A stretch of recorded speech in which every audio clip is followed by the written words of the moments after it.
And we are live, Doc. Well, good evening, everyone. Happy Monday. Hope we're all doing well. Yes, I'm back. We're back. It's all happening. We're going to talk about the Chelsea game at the weekend. Apparently, there's quite a bit to talk about, including dodgy officials, offsides that are not offsides, offsides that even I can see are not offsides, on handballs that are not handball, but we'll get into that. And then we'll look forward to the Bayern Munich game. Well, we'll talk about the Bayern Munich game, and then we'll obviously talk about this really disappointing news about Katie Reid with her injury. Let me introduce you to my guests first. We've got who got to start on first? Paul, how are you doing, mate? Yeah, just about calming down after Saturday. So, yeah, all okay now. Yeah. Cool. And good to have you back on. I know it's been a busy few weeks for you, isn't it, as well? Yeah, this is a little calm couple of weeks and then it's back to it again. Yeah, cool. Kev, good to have you back on and good to see you at the weekend. Yeah, good to see yourself, and nice to meet Laura for the first time in the flesh as well. Yeah, she does exist. She's not AI. I was going to say that then. I'm not AI. Yeah, she's not AI. As well. Cool. But yeah, we don't know. No, I'm not over Saturday. I am not. Cool. That's good. It's not good for you, but it's good for the show. But yeah, so we don't have Chat GBT on here, guys. We have Chat Laura. So that's how we work. Might as well say, Laura, how are you, mate? Good to see you on Saturday. Yeah, I'm all right. I'm a bit tired today. Obviously, we're travelling over the weekend, but I thought I was starting to calm down. And then, of course, as Paul and many others are going to say, the news comes out about Katie Reid and it puts us back in a Debbie Downer. Also doesn't help that Catherine has sent me the stats of the dreadful ref that we had at the weekend, but we'll get into that further in the show. Yeah. And I think that was our first fan walk together, wasn't it? Sort of. This weekend? One that I can remember. The one that I can remember anyway, that I wasn't drunk, I think. We've done fan marches, but we just haven't done it together where we've been that close. Yeah, so that was all right. Also, Soapy, how you doing, mate? Good to see you at the weekend. Yeah, thank you. Yeah, I'm here. I'm at home. I'm not on a travel lodge dodgy Wi-Fi, which is the last one of these chats. And I said hello and immediately dropped off the conversation, probably halfway through a sentence. Never appeared again for like 3 weeks. But yeah, I'm not in the travel lodge this time round. At home in my lovely little office. I'm getting worse. As my reaction, I was like, just after the match on Saturday, I was like, oh well, that's life. And then I've got more and more angry as the week's gone on. The injustice of it. Yeah. What's quite funny is so when we was doing the show the other week, we was like, someone on the show said, "Oh, he's probably only got the free Wi-Fi for about like 20 minutes." No, it'll be right. And that's what it was. That's it. And then I exceeded the data usage on my phone as well, so I switched over to using the phone. And then it goes, "Oh, you've used your data usage for this. Your plan's over." And I'm like, I gave up. No worries. We appreciate the commitment, though. Ravi, good to have you here, mate. How's it been? Ravi, you're muted. He's speechless. See? There we go. Accidentally hit a little button on my. I thought words couldn't explain it. That's what it was. Yeah, I mean, to be honest, it's like, I kind of feel that way anyway. Like after the game, went to have a few post-game drinks to sort of like calm down a little bit, and then the men's game was on the TV, so then needed a few more after that. Less said about that, but apparently it's all right to elbow Mikel Merino. It's fine. But it's an Arsenal world. So Laura, should we just say hello to a few people in the chat? Yeah, let's do that. Catherine's obviously said hello. And then she said hello again. So she has. I think she was. She's got an echo or something. No. Warwick, the Gunners in. Hey, He Luke. said, "Hello." Margaret Sheldon's in. Hello, Hey, Margaret. I hope Margaret. the better looking brother of the Wells brothers is in. Chris. Darren. I thought he was going to say the Sullivans then. I was going to go, all right, what? I thought it was Austin or What, something. Kellogg's boy? Kellogg's boy Oh, is not in. shark bait, yeah. G's in. Hello, G. Hey, G. Looking forward to hope seeing you're you well. tomorrow. Obviously, Mark Barker's in from Australia. Hello, Mark. Hey, Mark. Yeah, definitely keep watching, Mark, because I want to talk about Kyra. And it's positive, Mark. It's positive. So, Ryan's in. He said, "Evening all. Hashtag fuck Hey, the Ryan. ref. Hashtag we were robbed of 3 points." And Catherine the has said, thing with Brian is he's got that on copy and paste from the men's team as well. Like he's had to say it so many times over the years. "That's all Ryan ever says." Yeah. Catherine has said, "I feel bad for Laura because of all the stats I've sent in the last 1.5 hours or so, maybe less." She's the AI of the group, so Yeah, we should have maybe have got Catherine a jingle because hopefully maybe going forward. maybe that's a segment we can think of going forward. Is I don't know. I can't think of any catchy names at the minute, but I was going to say cat stats, but yeah, maybe not. But we'll definitely use that as a jingle going forwards. And also, just before we actually get into the show, obviously, if people could hit the like button and the subscribe button on the Arsenal Women Chat Show, also on the Highbury Fans Forever channel, and we are doing the women's shows going across on the Mr. Arsenal podcast from now. I think that's right, Ryan. So obviously, please hit subscribe on all those channels. That would be really, really appreciated. And just drop your comments in the chat. Yeah, let's just get into the gritty stuff. I'm going to start with you, Kev. Obviously, we saw the lineup. Obviously, still no Kim Little. What was your thoughts with that lineup? To be fair, I was worried about the midfield. So did I when I saw it. And the lack. I mean, Kim's not big in stature, but she's a big performer in that defensive midfield role. And I personally don't think we've actually got anybody else that's that defensively minded. So I did worry, and obviously it was borne out in the first 15 minutes because we knew they were going to come out at us. So we needed that strength at the back of the midfield. Yeah. But I say going forward with Kimmy probably having to be managed a little bit better, we do have to find somebody that's going to slot in there for that defensive role. Whether Kyra can move up to that or not is yet to be determined. But other than that, and I personally, and I've said before, Taylor Hines is a starter for me at left back. We need her pace and her strength. So I was disappointed that Taylor wasn't starting, given how she's been playing lately for club and country. Yeah. I think while we've got Mark in the chat, just because obviously I really appreciate you, Mark, watching and that being in Australia. I do want to talk, Ravi, I'm going to come to you. I do want to talk about Kyra because I've been told, not me personally, but in the fan base and in the media, is that Kyra was meant to be the answer to us rotating with Kim Little and Leah Volti leaving.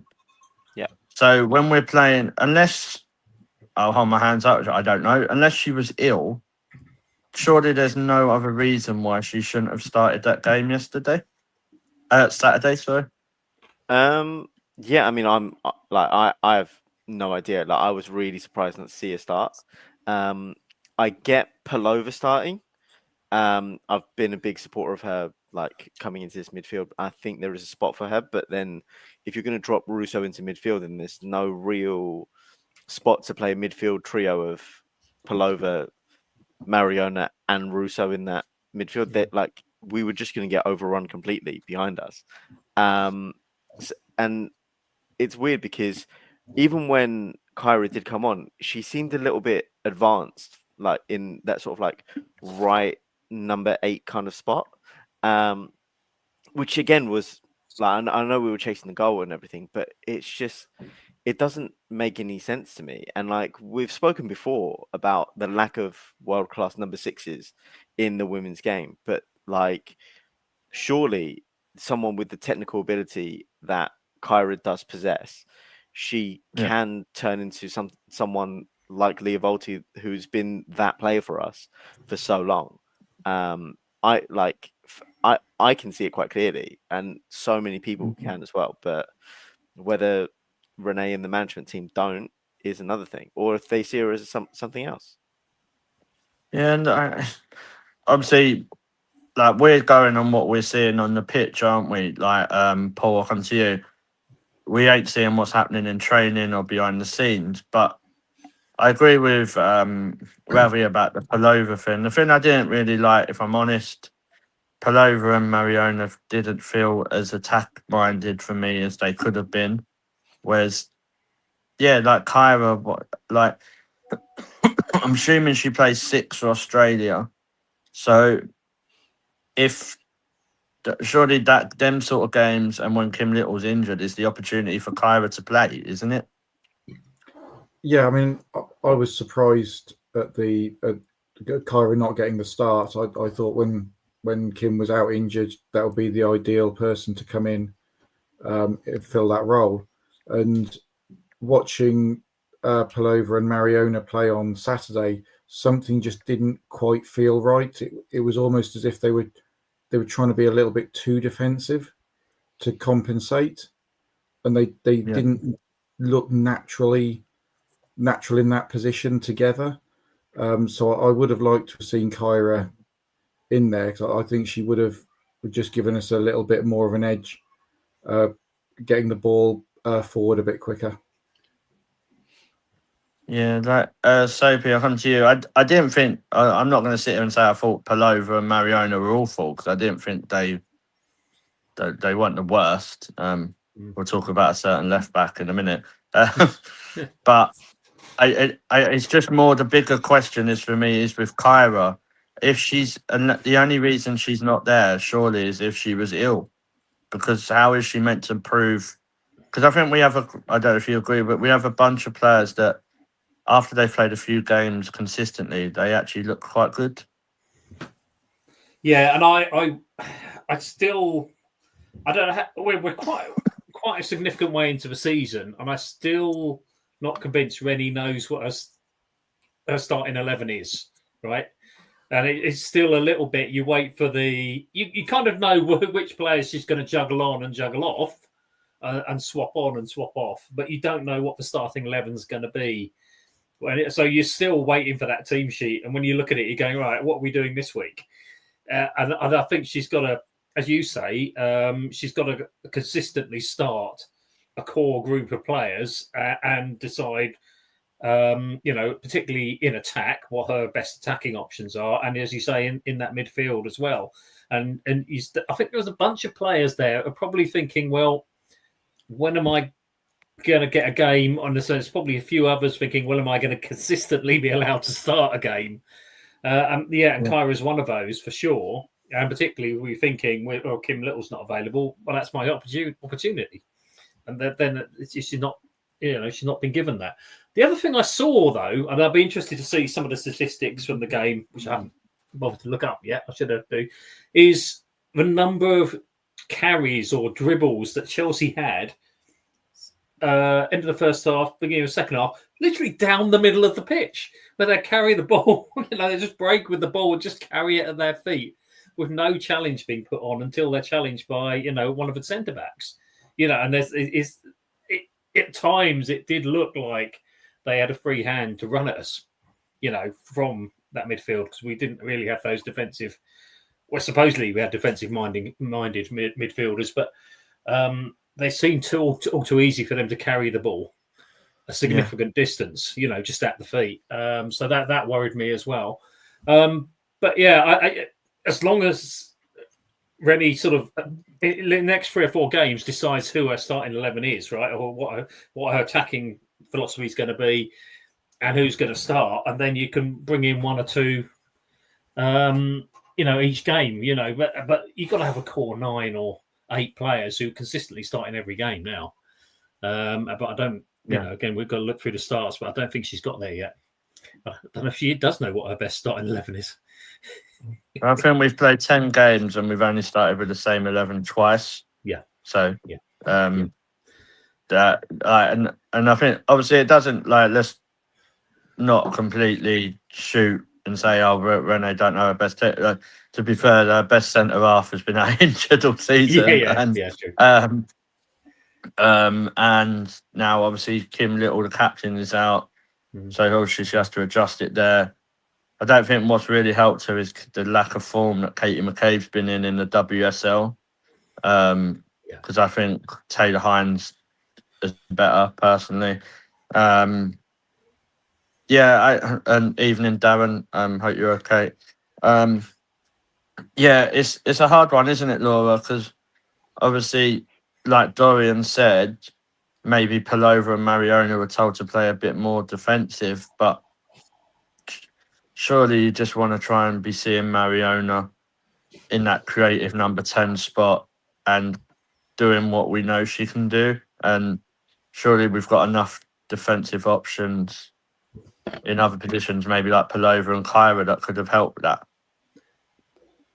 Yeah, as Dorian also stated as well, if we don't rotate, then everybody complains as well. So there is going to be times where you're going to look at that starting lineup and think, what the heck is she playing at? I personally don't think the first 10, 15 minutes I thought we were awful, and I thought this is going to be a high score game to Chelsea, and then we managed to get to grips with the game, and I thought, you know what, we're actually controlling this game. We had more control of the game even towards the end of the first half, and then of course majorly through the second half. So I personally don't think it was a bad choice. The only player that genuinely concerned me, and I have said it over the last few weeks, and I don't really want to see her near the starting 11, is Kate McCabe, simply because I don't think she's pulling her weight. I simply think Taylor Hines can match a player pace for pace. She seems like someone that wants to prove that she can be in that starting 11 and that she's willing of a place, and that she can put Kate McCabe out of her position if Kate McCabe doesn't start to pull away. So that's the only kind of player I was kind of like, well, I wasn't expecting to see her start. The midfield in terms of obviously Palova and Mariona. I personally don't think Mariona had a bad game as well. I thought there was glimpses of the Mariona we could see drive the ball forward, pull a ball out of space that was clumped together that we had to get out of and get the ball forward. Palova had quite a good few chances as well to create something in the game, and then of course Kyra Cooney Cross comes on whenever she came on. The game was that intense. I really couldn't register when she came on, but again the pace went up again. I genuinely was shocked that we didn't start Frida Manum, because that's usually what we tend to go for. We tend to go for Frida, Mariona, and then maybe Palova or Kyra. And I was shocked that she didn't start Frida, and maybe it's a statement as well, because I genuinely felt Frida come on and there was a spark there that we haven't seen in Frida in a while. I just think with the rotation comment, it is good to rotate, but Kyra's meant to be the defensive number 6 when this is what people don't seem to understand or listen. That's what we keep getting told, is that Kyra was the answer to when Kim Little retires out or Leah Volti was leaving. But Mark then has she also still made the doesn't get comment going. that Mark has also made the comment that Joe Montemuro has been playing her as a 10 for Australia at the moment. So I don't know. Yes, This is the she thing when probably they come doesn't back know. to it. She probably don't know what she's doing. Like for Arsenal, she's wanting to play. Australia, she'll probably be at left back in the next international break. Like, but like I completely get that Chelsea have a strong midfield and you can't, but you have to play as a team unit. Yeah, I get that, but you play to your players' strengths, and I don't know if we do that as much as we should. But let's get into the game a bit more because we can come to stuff. Ravi, I'll come to you. Obviously, the first 20 minutes, I think Daphne had made a double save already, hadn't she? Obviously, Chelsea had scored through, is it Alicia Thompson? Yep. Yeah, so, mate, I listened to the game on the headset, obviously. I was so frustrated with that goal. It was like we was playing Matrix football. So it was like we was just waiting, saying, "Oh no, you have the ball. Go on. No, take your time. Oh yeah, have a shot, goal." I don't know if you agree. It just seemed like a comedy of errors for me and just so slow. Yeah, I mean, I don't think we closed down the spaces well enough. And I think that's where the whole conversation loops back to not having a naturally minded number 6 in the team. Like, that is the prime spot towards, the penalty spot, edge of the 18-yard box, where someone that is screening that defensive line picks up that ball and makes an interception, makes clearance, does whatever, or really just closes down space.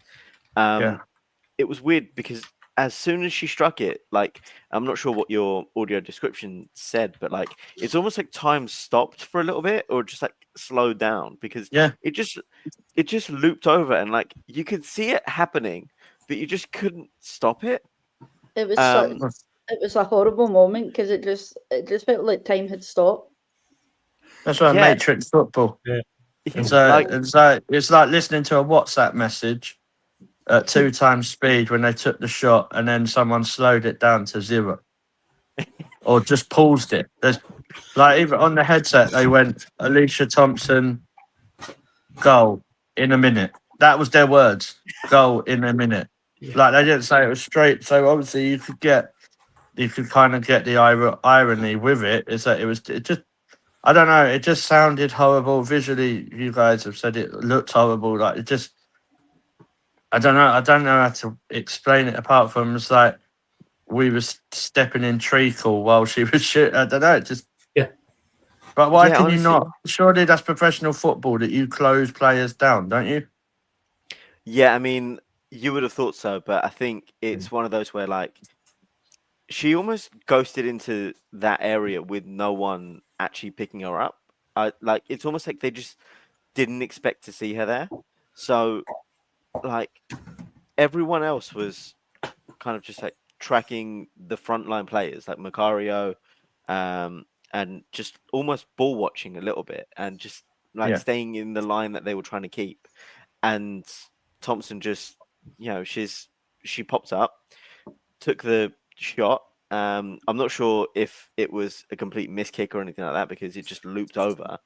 But it was such a bizarre goal to concede, especially in a game like this where the technical level of both teams is so good that you just don't expect something like that to happen.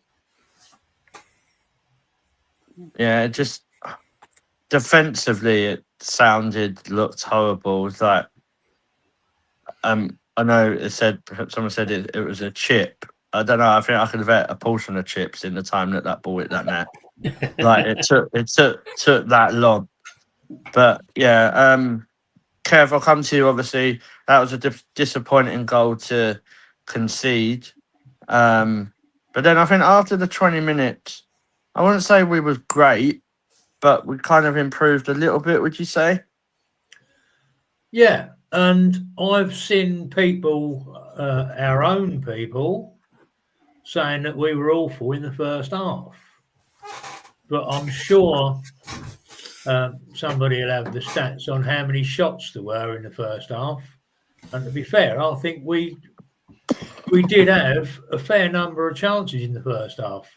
Although, if I'm honest, Kevin, it was 3 and 3. It was 3 shots on target for each side in the first half.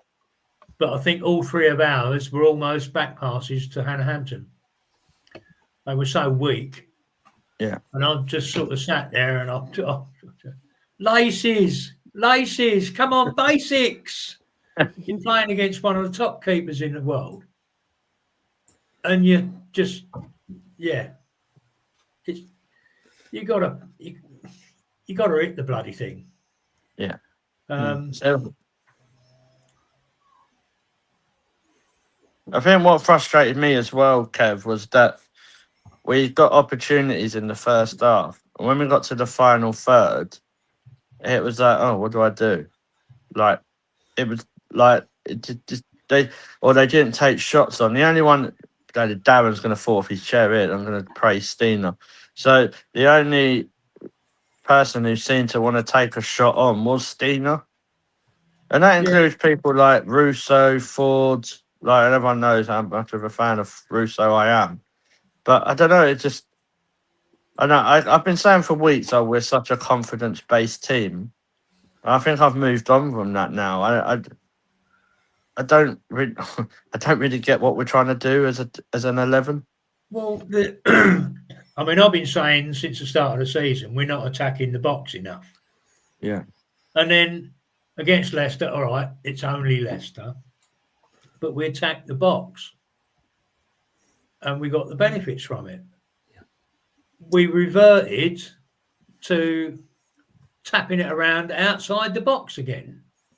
The times I sat there, as you know, I sit in row 1, just behind the goal.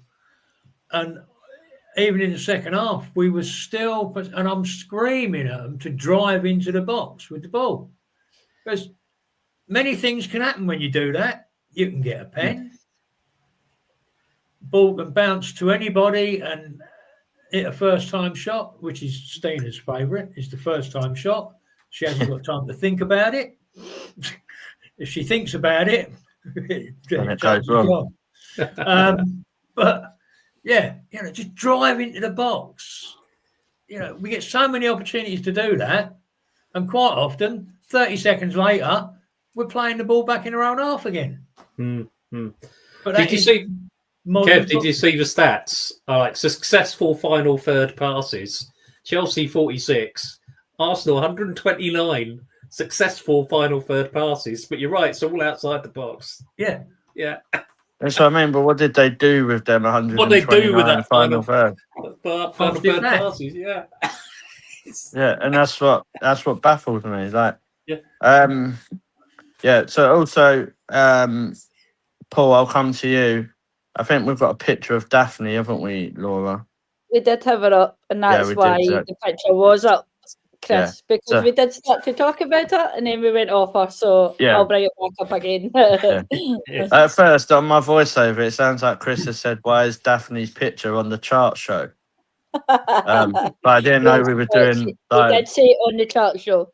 Yeah, but she is our number one. So there's your music reference. Paul, I think obviously we saw Daphne make I think it was 2 double saves in the end, like in the game, but she probably made quite a few ones afterwards. I think that's why we get so worried when she's carrying an injury, don't we? Because she is absolutely class. Yeah, I mean that was 2 or 3 double saves and quite a few other saves. She kept us in the game a couple of times. I mean, there was one in the second half. I think there must have been about 4 or 5 chances that Chelsea had, and a combination of Daphne and a couple of our defenders just managed to get it away. And each time you just thought, is this just going to kill the game off? And she was there. made the saves. She's had the odd little blip over the last sort of season that she's been with us, but name a goalkeeper that hasn't. So when Borba. Yeah. True. Naomi Williams. Yeah. So when there's the risk of her having an injury or something, she's one of the key players in that team that's almost irreplaceable at the moment. Obviously, we haven't seen enough of the other goalkeepers to say definitely, but everywhere else on the pitch, there's almost at least one other player that you could say she can come in for her if she picks up an injury.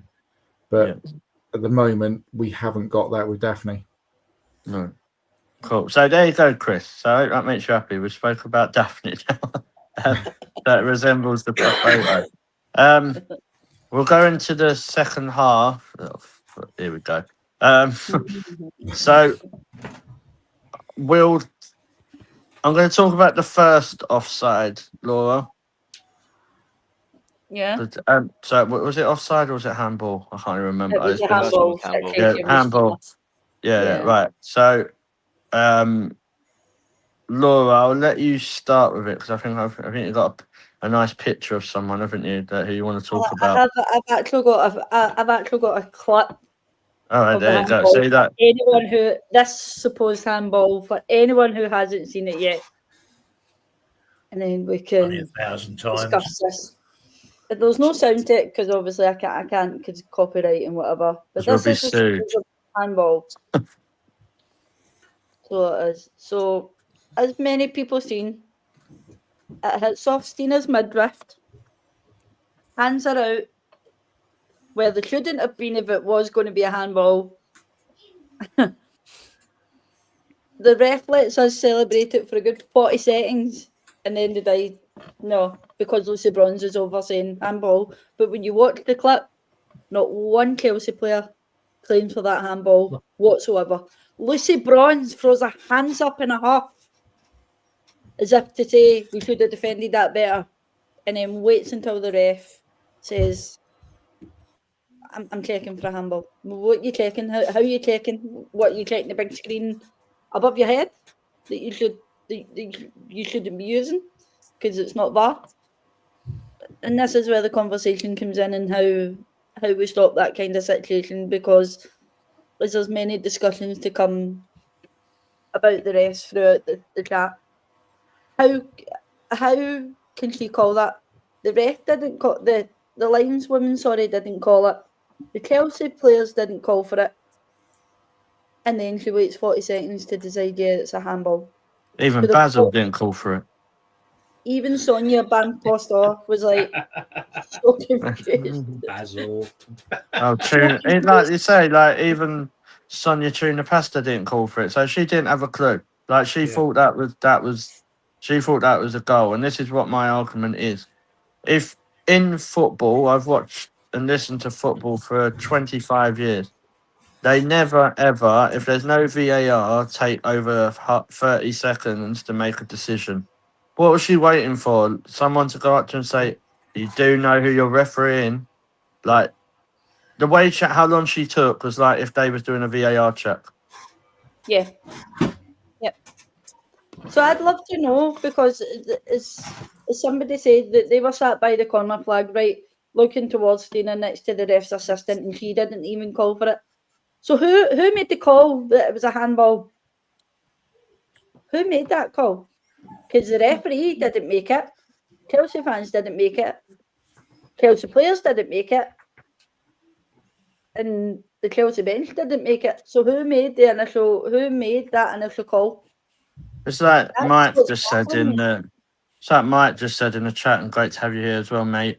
He was sitting so basically directly in line with Stina and the assistant didn't call that. Yeah.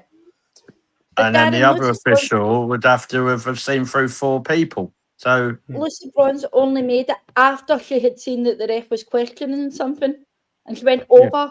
She asked what she was questioning, and that's when Lucy Bronze made the call. So what is that what we do now? A player goes to a ref and tells them, you better make this decision. Because then that's definitely fucking corrupt. To me, that's corrupt. And that's Chelsea corrupt, as usual. Because if that's up the other end and Chelsea score that, no chance is that goal ever being chopped off. We've seen it time and time again. But Chelsea get goals that should never stand, and they stand. That initially could cost crucial points going forward in the season. Yeah. And I'm probably not the only. I know I'm not the only Arsenal fan that's angry. Yeah, I've got angrier and angrier about this one in particular. And where we are, so we're in block 9 behind the goal. You just see it all. You know it doesn't the other hand. And it's so frustrating. And it was a bloody... We haven't said anything about what a good goal it was, by the way. Yeah. In terms of, taking it down, trapping it, taking it down and banging it into the top corner. That was a top striker's goal, right? I mean... She deserves credit, Stina, for actually burying that past Southampton. What a brilliant goal! And then to be, and we're celebrating, we're dancing around like anything. And after, as you say, Laura, after about 30 seconds, 40 seconds, I don't know. You've been like, what? The refs disallowed it? Be honest, I wasn't looking at the behaviour of the ref at the time. I was too busy dancing around celebrating the goal. But oh my word, that's the one I'm more annoyed at. Offside. I know we'll get onto the offside goal. Yeah. Offside, you win some, you lose some sort of thing. But that one it's an atrocious decision. The thing is, as well, there was also, I think it was Sky Sports. Sky Sports hadn't even... Now, we scored that in the 53rd minute. Sky Sports hadn't even realised that the goal was chopped off until the 57th minute. Yeah. And that's when they questioned it. Why was that? And then straight away on that the one that I showed on the screen here, the lady that's obviously doing commentary is like, she asked whoever the co-commentator was, and she was like, "Is it a handball?" And straight away she was like, "No, where's the handball?" And the thing is, these referees and these officials won't ever come out and apologise to the team that they've just wrong done. We will never receive an apology for that. Will never ever be an investigation into it. The officiating in the WSL has to get better. Yeah, what I struggle with is, so Ravi, I'll come to you. Obviously, we watch the men's game as well. Yeah. It's like watching Liverpool. It's like they just get everything. Like the only thing they haven't got in the last 25 years is that Virgil van Dijk goal that was yesterday. That's the only decision that's gone against them. But it's just like, I honestly think if that was I don't know, Bieber Jones or Ramirez or whoever, Precario, they give that goal. Yeah. But why have they not come out to explain their decision? Yeah, I mean, I think that's what's annoyed me the most, if I'm honest. Yeah, I mean, we've spoken a lot about the overall refereeing standard in the WSL and in women's football as a whole. Like, it's not just in the WSL. We've seen it in European games. We've seen it internationally. The referee standard is just not there for the rate that the game is growing. But even on the men's side, like the refereeing standard has not improved with the quality of football and with the pace of the game. So I genuinely do not know what the solution is. Like, I've seen people saying, "Oh, bring technology in." I've seen people saying go to a more sort of like other system, like then. But the refs are not even professional now. Well, yeah, I mean, it's like, and I think there's so few referees that have played the game at any level that they miss out on a lot of context as to sort of like how quick the game is, or how a small touch can actually like send you flying if you're going at full pace. And I think there's a lot of education in terms of like, or even like, create a pathway for like former players to go into refereeing after retirement. Like, I'm surely a League Two player on the men's side would want a career at the top level for like in refereeing, and you could probably say the same thing about some championship level players. They've played like these girls have played the game to a point where they can even to semi-pro standards. Like surely build a pathway into getting them like a career post footballer. Like there's punditry, there's analysis, there's presenting, but surely there should be a pathway into refereeing, because we've seen some referees, go into their 40s, 50s, so that's a good 20 odd years that you can add on to your career, and you're staying fit, and it's a possibility, but I've just never understood why there isn't a pathway for former players to become referees, and they would have so much more of a footballing brain for a lot of these decisions of just like why certain things happen in certain situations. It's been spoken about for the last 20 years with the blokes. Yeah. But they talk about fast track. But the problem with fast tracking ex-professionals is the blokes, because I refereed for 15 years.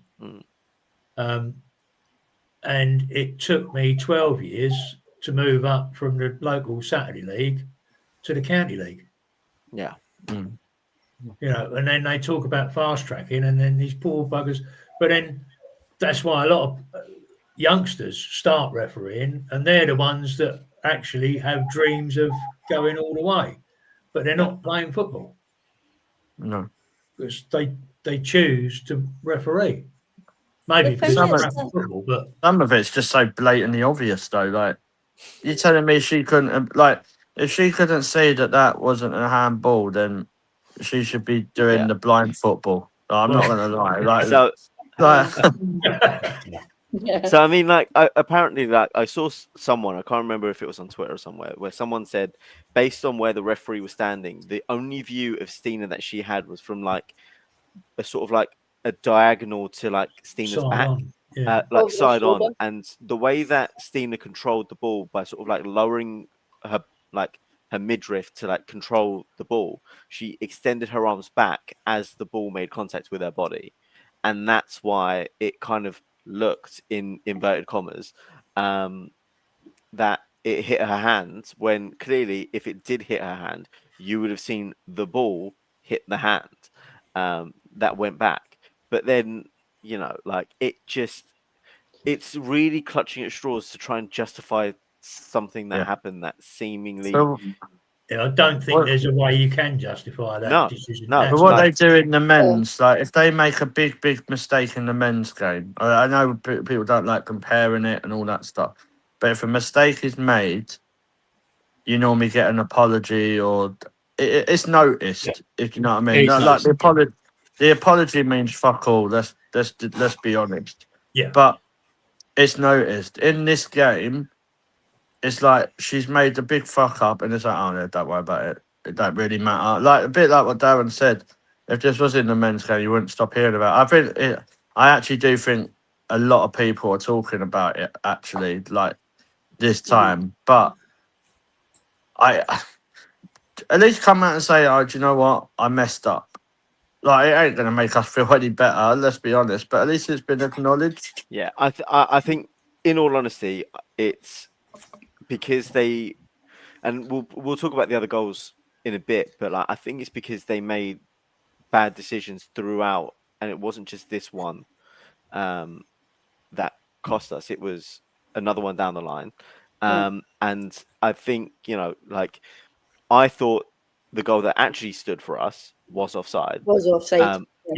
And I could see that from block 15, but I think they felt going oh, do you know what? No one's really going to be talking about this, because you can say, well, you got one after that, but then we got another one chalked off that should have stood. So it's. But I know people are talking about a VAR, but if we want to be honest, Vicky Pelova could have been sent off if that was VAR. Yeah.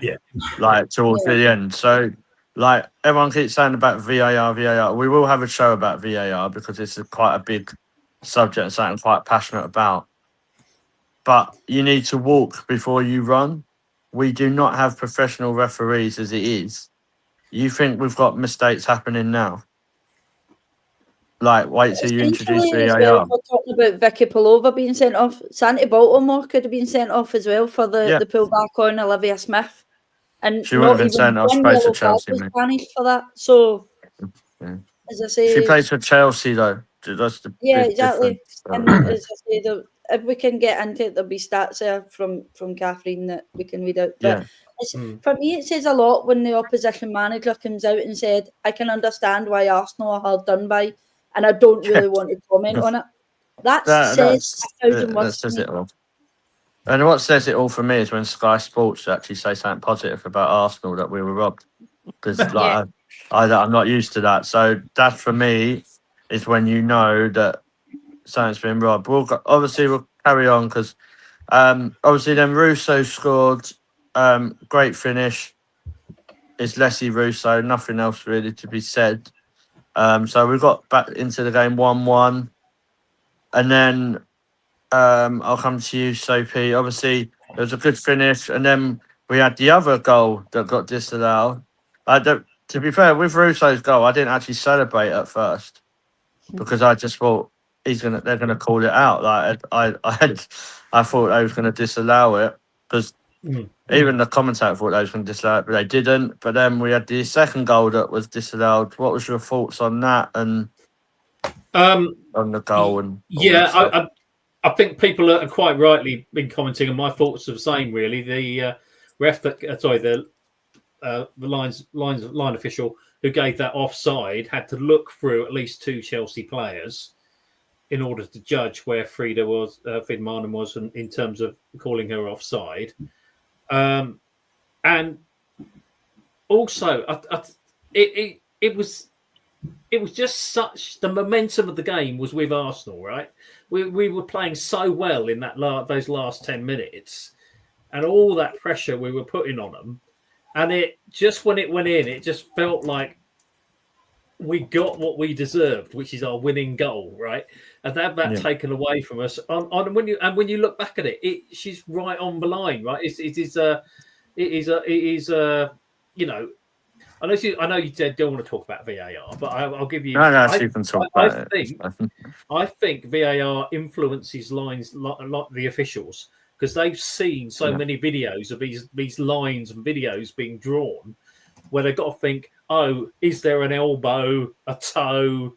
You know what I mean? And they're ultra careful about and overly cautious potentially of calling things offside and making like, oh, you know, I've got to make a really fine judgment call here. But you're looking down that line in any other game, you go, yeah, it's fine. Right, and it was that perfectly fine. And to have that taken away from us, honestly, I was, again, as I said, with the Stina goal, I was dancing around. With that one, I thought, because we had so much momentum in the game, right, and we were all over them, and I thought, we've got to get this, we've got it, you know, and we're dancing around and like, taking it away from us again. I was so upset with that. So I looked straight to the linesman for that one. Oh, you did you? I didn't. Those beside me all leapt up in the air. Yeah. I was halfway out of my seat. Looked and went, fuck it, I'm sitting I was down. behind you. I was behind you dancing around. Sorry, I get a bit Kev looked like Alex Ferguson and like a Brian Kidd when he was halfway up the chair. He was up at the Chelsea lot, and James tapped me, and he was like, "Laura, stop!" And I was like, yeah. I was swearing at him, saying, James was like, "Stop! It's offside!" And I was like, "You bastard!" I proper went the full hog. Like when we scored, my hoodie come off, went up in the air. The headset went flying, and then they went disallowed it, and I was fuming. Like a steward was like, "Oh, you need to chill out." I went, "You can go fuck yourself." Like I was fuming. But but I think the officials on that one were trying to make a decision like they can't possibly make. They're going, well, there might be a toe offside, but you can't make that a decision as the official. No, she was without cameras. It was fine. It was absolutely fine. She But was in somebody advance. just said, Ashley Yeah, had a yeah, picture she of is. herself. She's not in the line. Yeah, Sorry, so she's Kev- not Kev's looking. right. So she can obviously, from that angle, is going to see. She's going to see an offside from that angle because she's not. She's too far ahead of the game. Once again, lines have been drawn, and on the majority of them, she's not offside. But the thing She's is, played though, on. Sky Sports themselves never put the usual lineup. There's not one video of Sky Sports putting the lineup. No, there's a lot of comedy ones online. Lots of I bet there is. lines And I like bet you that. it's from Chelsea fans. So yeah. Like Mike, it's like Mike said, the where the lines person's actually standing, the whole angle's wrong. So how you can give an opinion on when you're standing in the wrong angle, that's what baffles me as well. But all these lines being drawn and all that, but that comes when you look at adding in technology. So they should be just, I don't know, I just don't. Obviously, I know there's some stats, isn't there, Laura? Yes, there is. This essentially should be where a jingle should come in. And while I'm reading these stats, get your darts ready because I'll put a lovely picture of the referee up. Yeah, is that see you next Tuesday. Wet wipe of the week. There you go. Yes, so you can go on fucking Liam's list. Yeah, you just made the list. Yeah, I don't have that clip. I maybe need to get that sent to me. Yeah, maybe. So, Melissa Budgeon, you see you next Tuesday. So Melissa's stats right across the whole board of refereeing Arsenal games, obviously over whenever she's been a ref. So she's called fouls against Arsenal more than any other team. Well, it's because we're obviously the most dirtiest team on the planet. Yeah. I didn't know that. Cool. She has ref 6 Arsenal games, and she gives Arsenal an average of 2.17 points per game, which is second behind Chelsea, who have had her as a ref 2 times less. Calls about 11 fouls against Arsenal compared to Chelsea's 8.5. In the game this weekend, the history tracks called fouls 10 times against Arsenal and 7 against Chelsea. Average 1.33 yellows to Arsenal, and we had 2 this weekend and 1 to the manager. And Chelsea averaged a 1.25 yellow, and they had nothing this weekend. Over the last 14 matches, she has given on average of 2.5 yellows to players and called about 18 fouls a game. Now this is all towards Arsenal. And a 7-4-3 more likely to have an outright winner favouring the home side than to have a draw. This is over 14 games of the 24/25 season and 25/26 season. So stats are there that could just The stats don't lie, as they say. and Catherine does a research. So thank you for that, Catherine. What I'm going to do, so we spoke about the ref, but I do want to end the Chelsea chat on a bit of a positive. I'm going to come to you, Paul. Obviously, that second half, when obviously players like Taylor Hines, Kyra, Olivia Smith, and Chloe Kelly all come on, most weeks we would win the game, wouldn't we? I thought we played really, really well. It's probably one of the best games we played in the league in that second half. Yeah, the second half was completely different, and when those players came on, it changed the game. We got the ball forward a lot quicker, and you could feel the goal was coming. And obviously, a couple of goals did come that we've already discussed. But yeah, it felt like we were much to the better team. And obviously, when you do compare some other stats, they may have won the WSL, but we're champions of Europe. So, it showed in that second half. There's not a big gap, is there, Ravi, as well? Like if you're comparing that, obviously that was without Leah Williams and Kimmy Little, which we normally play a lot better with them in the team, obviously. But that second half, if you're comparing, like Chelsea, I don't think they looked defensively as strong as everyone thinks they do. And I just wonder. I think it reminds me a bit like, do you know when teams used to play United years and years ago with under Fergie, like you were half beaten before you played them? I think that's a bit like Chelsea now. So when they do lose that game, which they will, they could struggle, couldn't they? Yeah, I mean, that was the comparison that I was thinking earlier when you were talking about the beneficiaries of refereeing decision there. Like Fergie's United used to get everything. Yeah. But I think you're right. Once they lose a game and they show that vulnerability, they're gonna lose a few. Like we've seen that on the men's side. Once people figured out how to play against Pep Guardiola, Man City were nowhere to be seen the last couple of years. And I think Chelsea come into these games with so much with that mentality of just like there is no possible way that we're losing this game. The only people that have really done that to them is Barcelona, where I think that it was 8-2 aggregate a couple of years ago, and back to back, isn't it? Yeah. Back to back 4-1s, I think it was, and I just think, Robbie, and then what happened after that when that happened? Well, do you know what? If my memory serves me right, people what happened. Look, I'm really I think I could be mistaken here, but Arsenal won the Champions League. While Chelsea is watching on TV. So, yeah. I'd hate to be a Chelsea Thanks for jogging my memory there, Laura. Actually, or in Sainsbury's. I think one of the lines was, wasn't it? Yeah. Sorry, so it was Arsenal. Arsenal won the Champions League. Kira Walshin's Kira Walsh was in Sainsbury's. Yeah. I love that one. So she left Spain. She didn't like the supermarket, so she wanted to come back for Sainsbury's. Yeah. But I don't know. She might have moved up. She might have moved up by now. She might be at M&S now.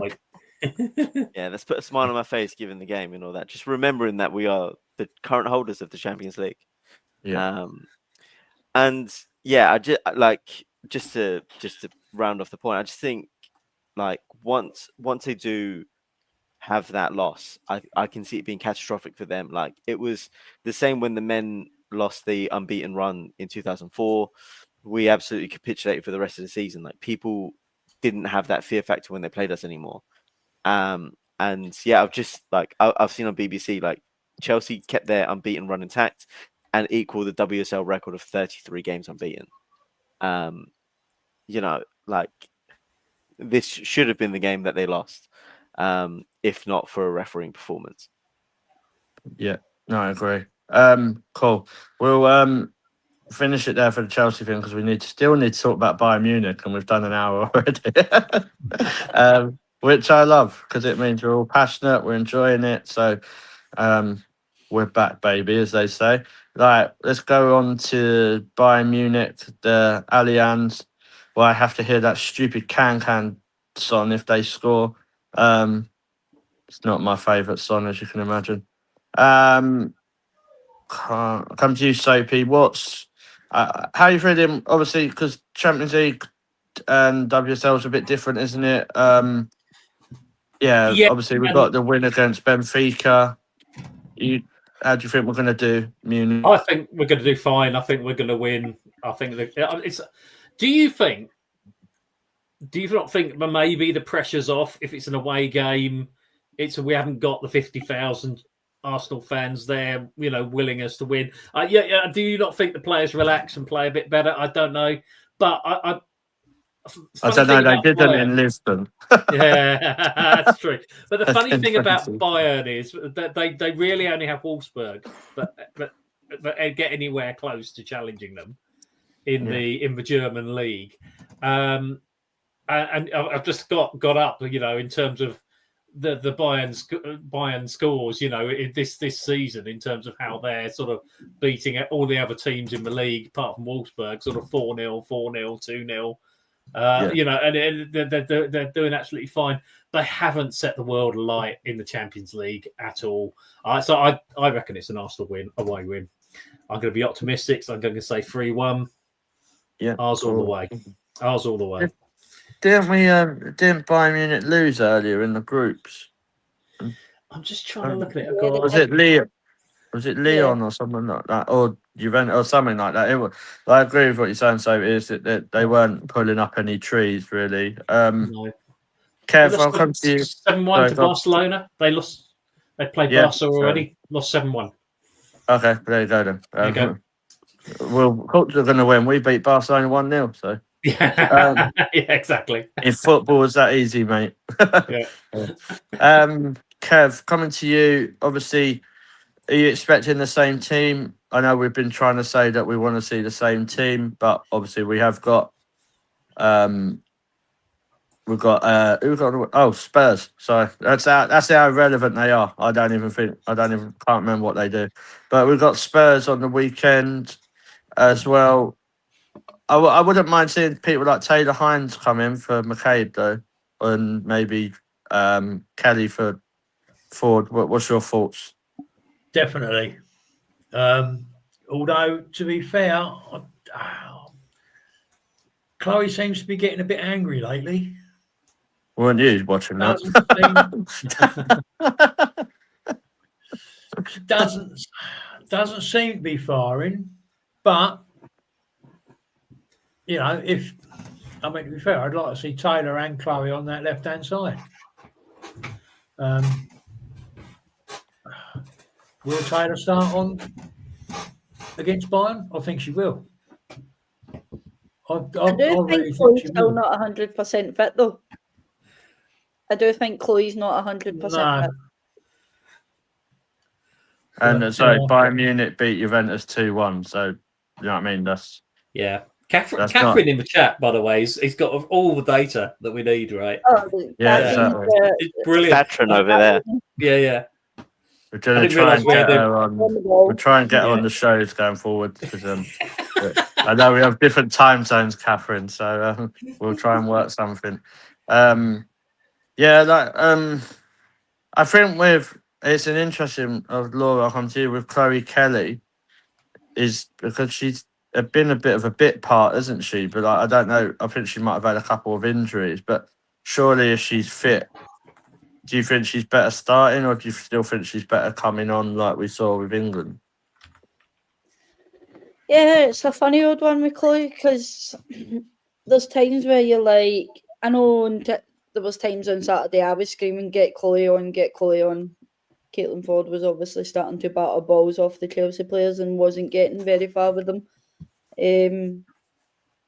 But when she came on, there was an opportunity for her to obviously, this was before Frida went and scored, and obviously that got chopped off. She had a chance to maybe get that one off her as well, and she just skied the ball right over the bar, and it was like a bit more composure, Chloe, and you had a couple of seconds to bring it down, take a step forward and shoot, and that's in the top right corner.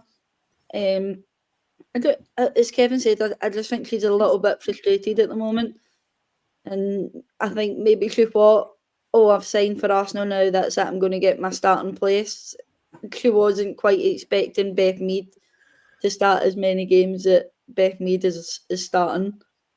I'm going to put it out there. Do you think she's there for the vibes? Yeah. Or do you think she's a bit better than that? She's just there for the vibes. I think Chloe on her day is a good player, and we're very lucky to have a player like Chloe there.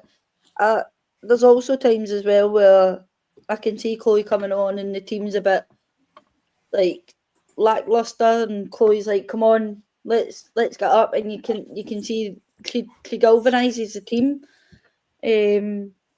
But I don't know.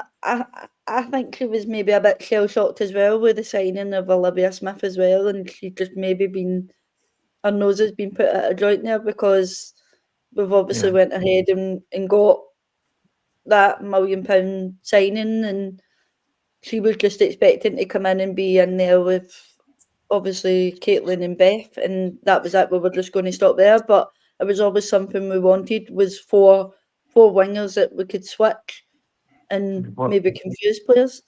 What worries me a bit with Livy Smith is that obviously she got that injury, didn't she, for Canada?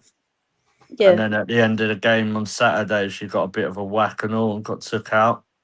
And she was limping a bit. And I think we're going to see that a lot over the next 12 to 18 months, that people are just going to completely keep taking her out. A bit like what they do to Bukayo Saka. So I think we're going to see this was already something that Matt Beard had called out when he was the Liverpool manager. He had obviously called out the tackles that gets put on Olivia Smith, and she's never ever protected. There's never ever something. Not that we're saying that something should just be put in for Olivia Smith, but she gets fouled a lot and she gets hurt a lot, and that concerns me that nothing is ever really said about it.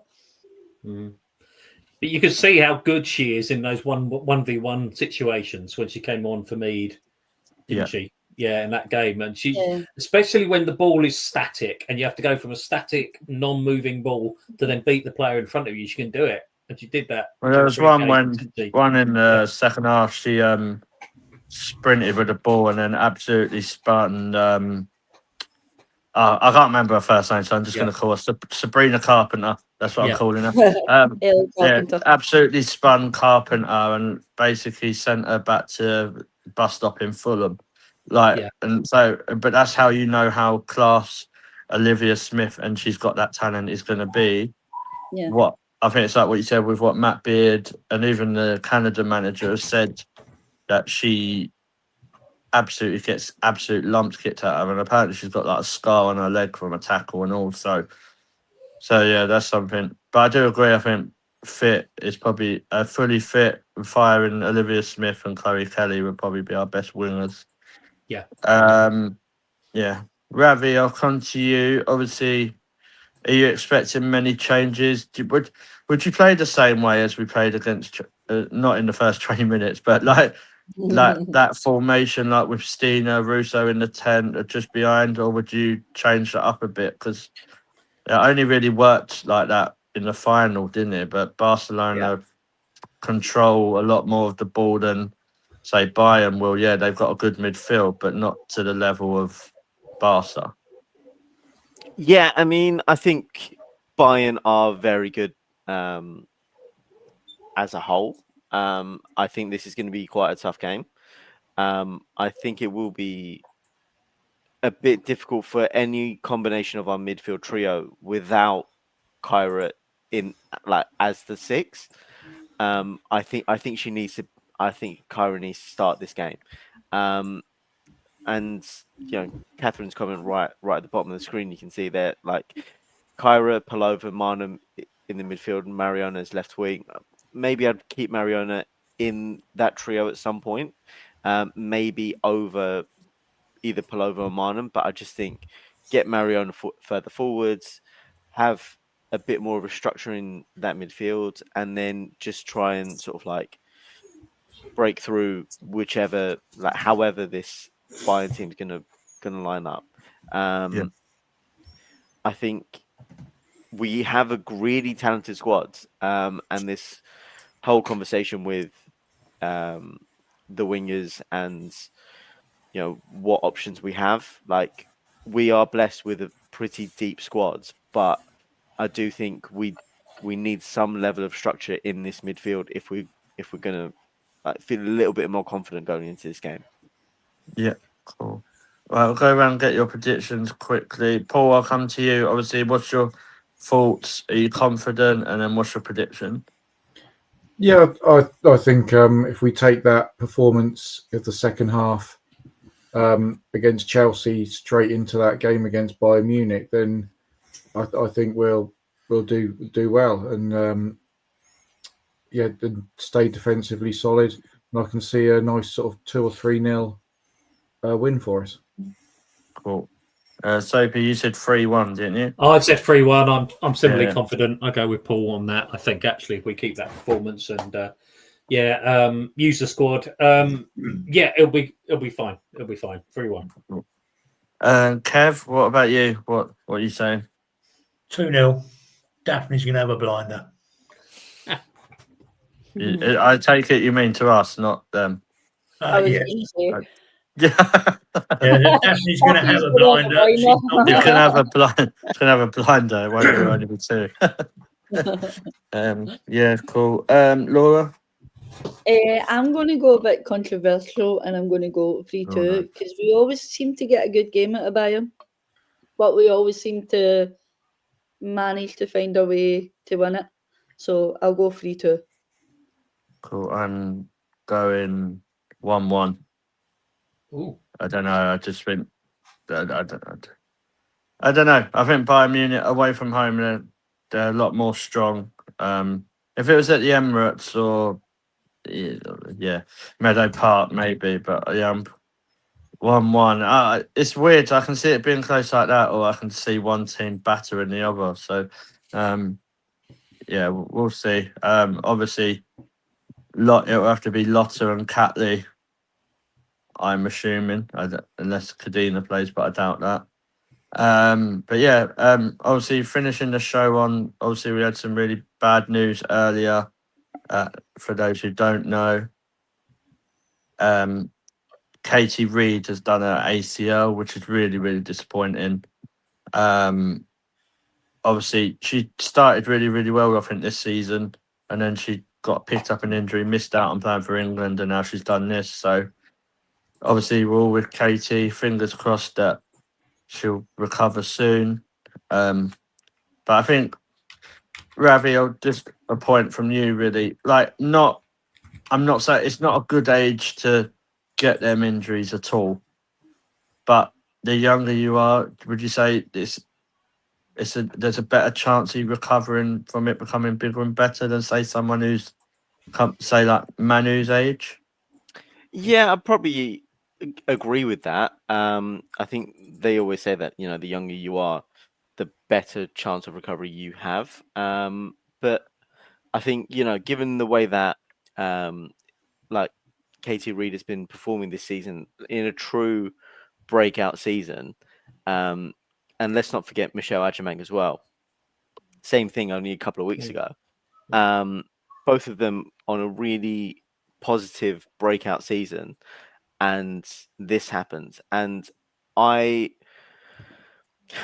just don't really know what the solution is, because you could potentially we need to sign someone, but then does that block a pathway for her to come back into the team?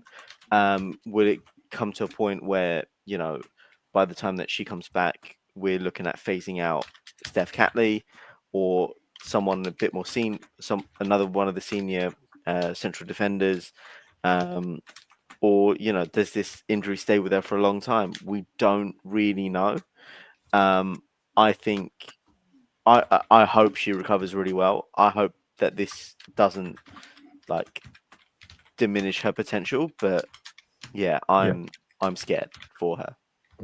Yeah, but fingers crossed she hopefully recovers soon. Cool. Yeah. What we'll do is we'll finish it there, because we've gone over a bit of time. But thank you to everyone for coming on. With on the Highbury Fans Forever channel, you do have another, and I think Ryan's channel got another show, which would be Liam, Brooksy, and Andy with the North Bank Summit talking about the men's game.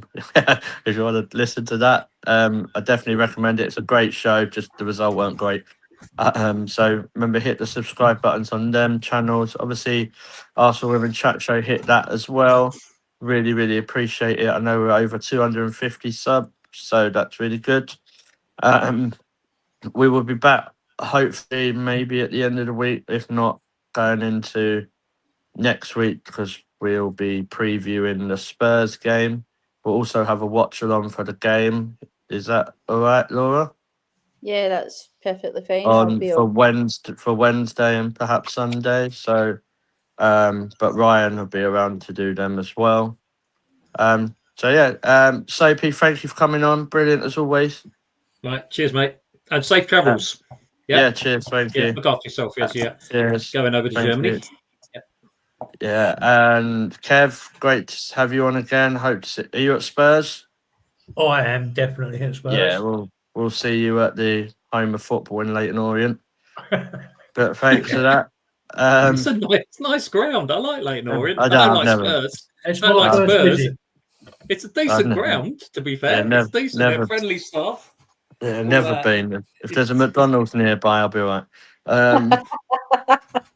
And Ravi, thank you as always. Brilliant, mate. Thank you for having me. Always a No, pleasure. no problem.